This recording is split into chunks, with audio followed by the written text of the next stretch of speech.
Oke, selamat malam Bapak Ibu semuanya. Malam. Senang Assalamualaikum warahmatullahi wabarakatuh. Waalaikumsalam warahmatullahi. Waalaikumsalam warahmatullahi wabarakatuh. Senang sekali kita bisa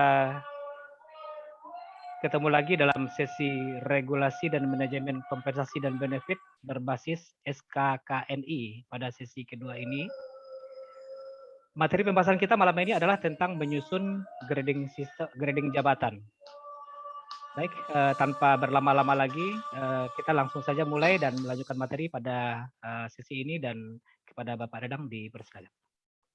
Baik, terima kasih Pak Hafiz, Bapak Ibu, terima kasih juga sudah join on time, malah sebagian udah lebih awal. Ya. Kebetulan azan Isya di Bandung itu jam 7:13 lah kalau nggak salah ya. Kebetulan di tempat saya ada beberapa masjid, kadang-kadang nggak bareng ya, ada yang belakangan, agak lama nunggu gitu ya. Jadi memang waktu memang suka bergeser. Pernah juga sih sebenarnya 7:50 gitu ya. Baik, Bapak Ibu, hari ini kita masuk sesi 2. Jadi kalau kemarin kan kita bahasnya lebih ke aspek regulasinya, dasar hukumnya, ya, perundangan ya, berkaitan dengan kompensasi dan benefit ini. Hari ini kita akan mulai masuk kepada yang sifatnya lebih fungsional atau lebih teknikal gitu ya, di dalam aspek kompensasi dan benefit ini. Jadi sebagaimana disampaikan bahwa memang kita mau menyandarkan diri atau berbasis kepada standar kompetensi kerja nasional Indonesia atau SKKNI. Jadi rujukannya memang menggunakan itu gitu ya. Dan sebenarnya kalau Bapak Ibu lihat kembali SKKNI-nya gitu ya, sebenarnya tidak mewajibkan bahwa kita misalnya harus menggunakan metode-metode yang mutakhir atau yang complicated, sebenarnya tidak. Karena kebetulan untuk sesi yang hari ini itu ada suatu metodologi ya yang bisa kita gunakan untuk berfungsi sebagai alat bantu untuk menentukan nilai suatu jabatan. Ini yang disebut sebagai job evaluation gitu ya. Jadi memang kalau kita baca textbook itu kan, apalagi yang paling mutakhir itu canggih-canggih gitu ya, metode itu. Tapi mungkin tidak berarti bahwa itu cocok ya, untuk perusahaan kita. Gitu ya. Karena perusahaan-perusahaan sendiri kan aneka ragam ya karakternya. Dari sisi jenis industrinya berbeda, kemudian dari sisi jumlah karyawan dan sebagainya. Nah, kita mulai masuk kepada unit kompetensi yang pertama, yaitu menyusun grading jabatan. Dan kalau kita lihat konten daripada SKKNI di job grading jabatan itu, sebenarnya isi utamanya adalah dua sebenarnya. Yang pertama adalah job evaluation atau evaluasi jabatan, dan yang kedua adalah output dari evaluasi jabatan itu pada saat kita sudah kasih angka-angka rupiah misalnya atau setidaknya skor. Itulah yang biasa disebut disingkatnya SUSU. SUSU, struktur upah skala upah gitu ya. Nah, kalau orang-orang di Disnaker itu biar gampang nyebutnya SUSU gitu ya. Struktur upah dan skala upah gitu ya. Dan memang ini kan jadi isu penting juga selain UMK ya. Jadi kayaknya memang nggak bisa lepas ya kalau kita lagi ngomongin upah minimum misalnya. Selalu keseret-seret itu yang namanya struktur skala upah itu. Ya. Karena berkaitan juga dengan misalnya kalau mereka yang upahnya sudah lebih tinggi dari upah minimum, ya, misalnya level supervisor, kepala bagian atau manajer. Nah, terus bagaimana mereka itu? Kalau yang misalnya yang level paling bawahnya misalnya naik 100.000, naik 200.000, nah, efek ke atas bagaimana? Kemudian secara keseluruhan kepada struktur skala upahnya pun akan berdampak seperti apa. Nah, kurang lebih sebenarnya di seputar itulah di sesi kita yang kedua ini. Ya. Bapak Ibu mungkin sudah dapat ya materinya semua ya. Itu saya mengirimkan 2 file. Sudah, Pak. File yang pertama yang ya dua-duanya PDF sebenarnya. Yang pertama adalah display atau presentasi PowerPoint saya, sekalipun itu dalam format PDF. Yang kedua, saya kirimkan juga contoh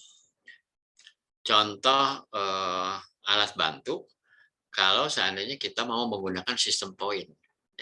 Sistem point itu di dalam job evaluation tergolong metode evaluasi jabatan yang sifatnya analitik dan kuantitatif, gitu ya.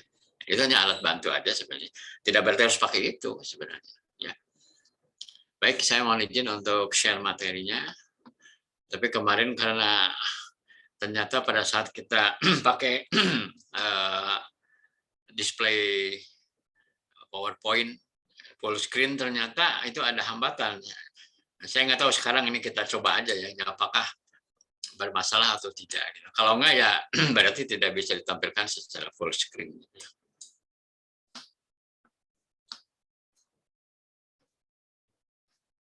Sudah kelihatan ya? Sudah, Pak. Sudah, Pak. Nah, ini saya coba tampilkan ininya, display full screen-nya. Muncul full screen? Belum. Belum ya? Belum? Belum. Kalau ini? Berarti masih ya? Belum.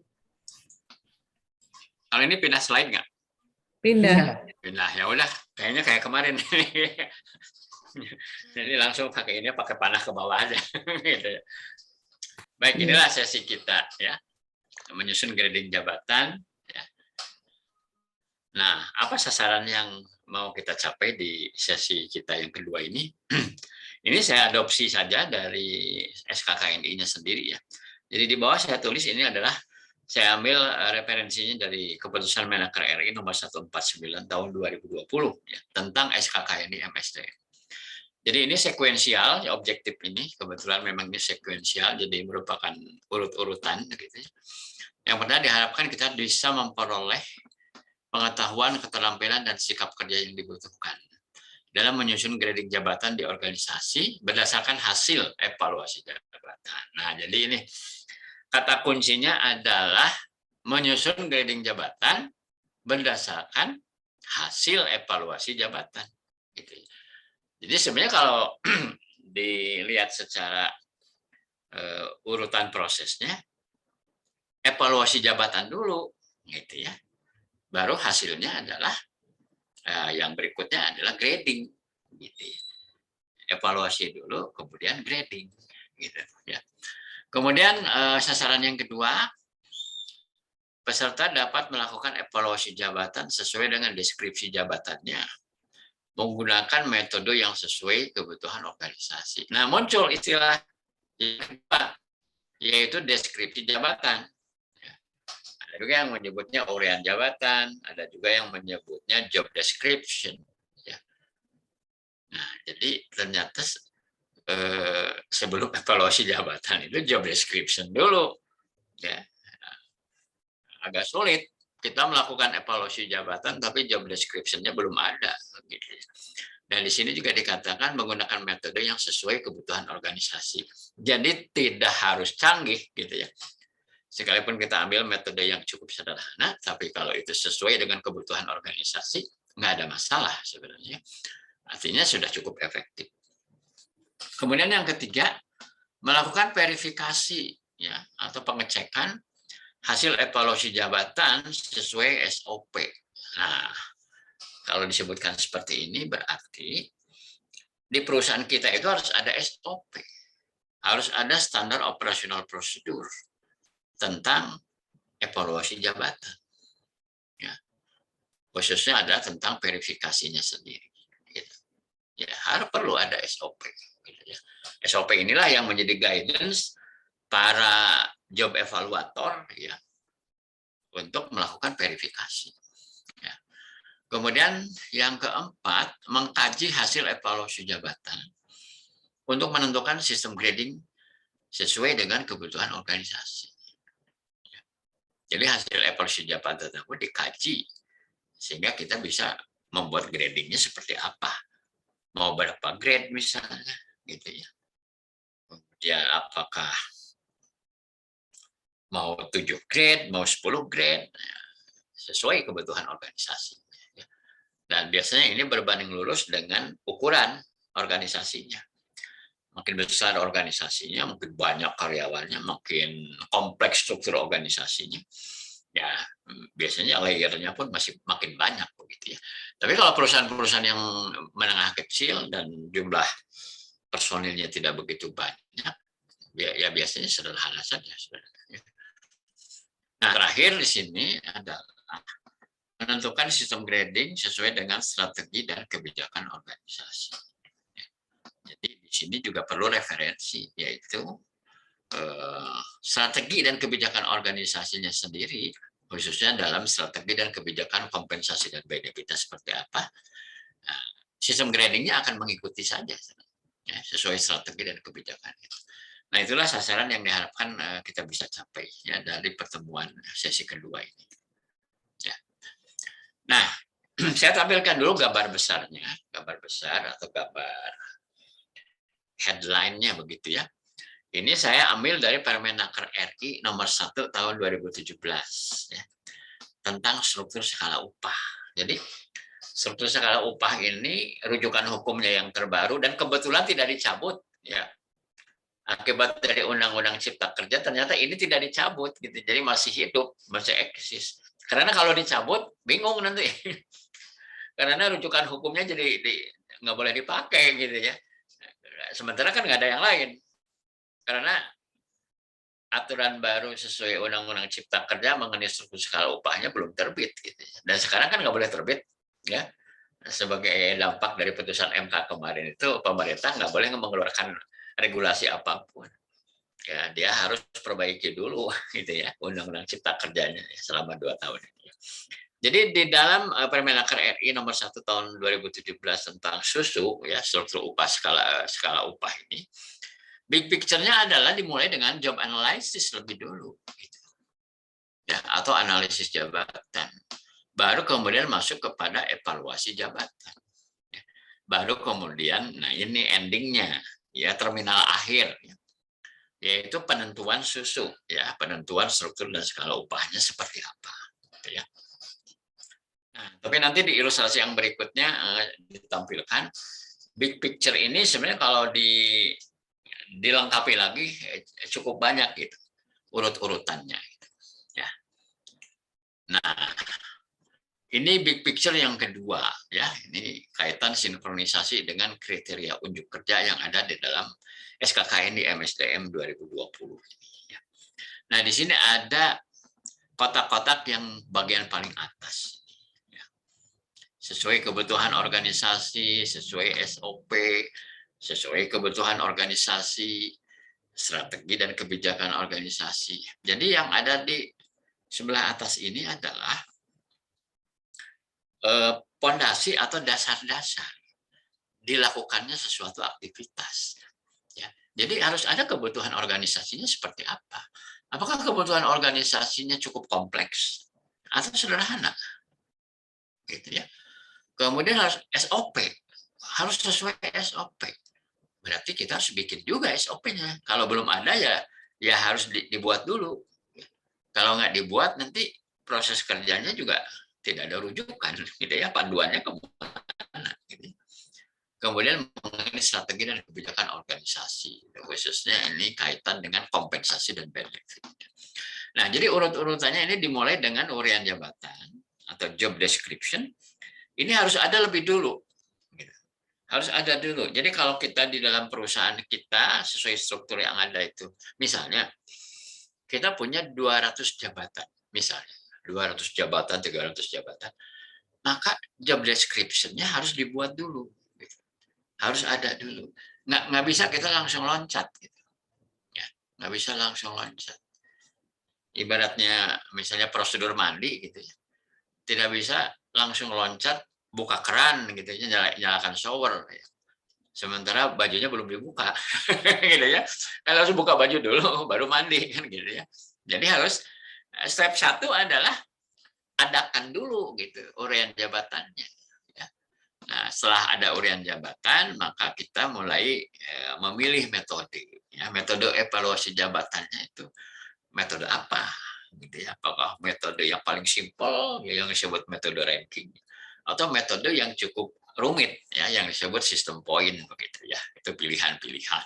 Nanti saya jelaskan itu ada berapa pilihan metode sih yang bisa kita ambil gitu ya. Nah, setelah itu lakukan verifikasi hasil evaluasi jabatan. Jadi cek kembali, gitu ya. Udah betul nggak? Gitu. Dan pekerjaan ini tuh sebenarnya kadang-kadang kalau perusahaan yang agak besar itu harus meng-hire konsultan, tim konsultan dari luar. Apalagi strukturnya gede gitu ya, organisasinya besar, jumlah jabatannya banyak, mungkin bisa lebih dari 1.000 jabatan, itu kan nggak main-main itu urusannya gitu ya. Jadi kadang kalau dikerjakan sendiri itu bukan karena di kita nggak ada yang pinter, gitu ya, bukan karena di kita itu tidak ada orang yang mengerti, tapi kadang-kadang kita ini perlu pihak ketiga itu yang independen, yang netral, gitu ya. Karena ada kecenderungan sebenarnya begini, manajer departemen itu ada kecenderungan supaya jabatan-jabatan yang ada di departemen dia itu value-nya tinggi, gitu. Ya, value-nya tinggi. Padahal mungkin sebenarnya tidak setinggi itu. Oleh karena itu memang perlu satu metode yang objektif dan perlu ada orang yang bisa menengahi kalau terjadi perbedaan pendapat gitu, tentang job ini tuh grade berapa, job ini tuh skornya berapa, udah betul nggak gitu evaluasi jabatan. Jadi kadang-kadang perlu pihak ketiga atau independen yang bisa memberi pencerahan dan bisa memfasilitasi jangan sampai kemudian misalnya skor itu tidak valid begitu ya. Nah, setelah verifikasi berikutnya adalah mengkaji hasil evaluasi jabatan ya. Nah, jadi verifikasi dan mengkaji itu sebenarnya ini bisa satu paket juga sih sebenarnya ya. Terakhir endingnya adalah menentukan sistem grading gitu ya. Ya sistem grading itu kan sebenarnya simple aja sih. Nah, kayak tabel aja kan. Tabel ada golongan 1 sampai golongan 12 misalnya. Kemudian di situ ada jabatan apa saja yang ada di dalam grade tersebut. Kemudian misalnya golongan 1 upah minimum, upah maksimum berapa gitu misalnya. Simpel sih sebenarnya. Jadi sebenarnya cuma mau bikin tabel, sederhana aja. Outputnya itu hanya sebuah tabel. Ya. Tapi kan tabelnya harus betul gitu. Jangan miss gitu. Harus valid gitu ya. Nah, makanya perlu ya dilakukan melalui evaluasi jabatan, harus ada job list lebih dulu. Ya. Nah, proses framework-nya seperti ini, jadi gambar yang lebih komprehensif gitu ya. Jadi kan sebenarnya endingnya di sini nih, wage structure and wage scale ya, atau disingkat dalam bahasa Indonesia SUSU ya. Struktur upah, skala upah itu kan yang ini sebenarnya endingnya itu. Ya. Nah, tapi untuk mencapai ke sini kan perjalanannya dimulai dari sini. Dari strategi perusahaan atau corporate strategy, kemudian bisnis prosesnya seperti apa, masuklah kepada struktur organisasi. Jadi kalau mau gambaran utuh ya sebenarnya mulainya dari corporate strategy. Corporate strategy kemudian menentukan bisnis proses yang ada di perusahaan kita itu seperti apa. Ya. Jadi nggak berdiri sendiri. Gitu. Bisnis proses itu ditentukan oleh corporate strategy. Struktur organisasi itu mewadahi bisnis proses. Seperti apa pembagian struktur organisasinya itu? Nah, itu dipengaruhi oleh bisnis proses. Ya. Nah, sesudah kita punya struktur organisasi, masuklah kepada job analysis yang tadi itu. Ya, jadi yang tadi ditampilkan yang ini. Ini kan job analysis ya. Tapi sebelum ke job analysis kan before-nya apa dulu? Before-nya ini. Setidaknya udahlah, misalnya kalaupun kita tidak terlibat di dalam corporate strategy maupun bisnis proses, setidaknya kita harus pegang tuh struktur organisasi gitu. Ya. Kalau sudah pegang struktur organisasi, baru ya kita melakukan job analysis. Sekalipun kadang-kadang ya, karena pengalaman saya membantu banyak klien itu, kadang-kadang pada saat kita menyusun job analysis dan mulai menyusun job desk, gitu, ternyata ada struktur bagian-bagian tertentu yang perlu diperbaiki. Kadang suka terjadi seperti itu. Harus balik lagi mundur dulu. Ya, kadang nggak semua sih, mungkin hanya job tertentu, departemen tertentu yang perlu dirapihkan, ya strukturnya. Karena terjadi kekacauan di sini, ya mengenai siapa pemilik proses, apa prosesnya itu ternyata ada yang tidak semestinya. Gitu. Nah, job analysis itu outputnya adalah job desk dan job spec. Outputnya, ya outputnya adalah dokumen sebenarnya. Dokumen urian jabatan dan spesifikasi jabatan. Ini outputnya. Nah, output ini kemudian akan menjadi input lagi untuk job evaluation. Ya. Jadi job evaluation itu adalah sebuah proses merubah input menjadi output. Inputnya adalah job desk dan job spec. Outputnya adalah job value. Ya, nilai jabatan. Berapa nilainya jabatan itu? Ya bisa misalnya dalam bentuk apa, skor atau bobot. Gitu ya. Belum ada rupiah. belum ada rupiah. Sebab nanti rupiah itu nanti munculnya di sini. Angka rupiah itu munculnya di struktur dan skala upah. Gitu ya. Nah, sebelum ke sana, ke struktur skala upah, bagaimana mentransformasi job value, nilai jabatan menjadi nilai uang atau nilai gaji. Gitu ya. Ini ada beberapa variabel yang berpengaruh. Pertama adalah company ability to pay. Kemampuan perusahaan untuk membayar. Itu pengaruh. Ya. Kan perusahaan itu ukurannya dan kesanggupannya itu beda-beda. Ya, ada yang masih kecil, masih bisnisnya pun belum besar. Ya. Ada yang sudah mantap, ukurannya gede, gitu ya. Udah merupakan satu holding, ya, itu kan beda gitu kondisinya. Ya. Jadi kemampuannya pun beda-beda. Yang kedua adalah pasar tenaga kerja. Ada beberapa jabatan yang mungkin undersupply. Kalau undersupply itu biasanya gajinya cukup tinggi, gitu. Karena langka. Gitu ya. Ada juga yang bukan undersupply tapi oversupply. Terlalu banyak gitu di pasar tenaga kerja itu. Ya. Keahlian-keahlian ini. Ya. Sehingga harganya turun. Akibat pandemi pun ya menurut survei-survei salah satu dampaknya adalah turunnya value para eksekutif. Jadi banyak para eksekutif yang banting harga gitu ya. Turunin harga karena apa? Dia kehilangan pekerjaan. Ya. Sehingga untuk bisa memperoleh pekerjaan kembali kadang mungkin dia mesti menurunkan standar dia sendiri. Misalnya yang semula dia dibayar 40 juta, 50 juta ya mungkin diturunkan gitu ya. Karena oversupply gitu ya di pasar tenaga kerja itu banyak sekali gitu orang-orang yang sedang mencari kerja gitu, ya. Kemudian yang berikutnya adalah upah minimum. Nah ini ya. Jadi ada 3 hal yang mempengaruhi ya, terutama nanti itu kepada angka-angkanya berapa angkanya. Pertama kemampuan perusahaan, yang kedua adalah pasar tenaga kerja, hukum yang berlaku di dalam pasar tenaga kerja itu supply demand sebenarnya. Supply demand. Kemudian upah minimum. Berapa upah minimum? Karena biasanya upah minimum yang berlaku itu akan menjadi upah terendah di dalam perusahaan. Ya, kalau menurut peraturan yang berlaku. Ya. Itu pun kan untuk yang di bawah 1 tahun kan masa kerjanya, upah minimum. Nah, kemudian ini saya kasih ada kotak dengan garis putus-putus itu ya. Yang dimaksud dengan fair, motivate, kompetitif dan compliance itu adalah kriteria kompensasi yang baik, kriteria kompensasi yang baik dan benar. Ya. Yang baik itu ya boleh disebut juga apa kompensasi yang efektif. Ya. Jadi kalau kita bicara pengupahan misalnya atau kompensasi, maka kriteria yang bisa kita pakai untuk bisa menentukan atau menilai bahwa kompensasi ini baik, efektif. Pertama adalah dia harus fair.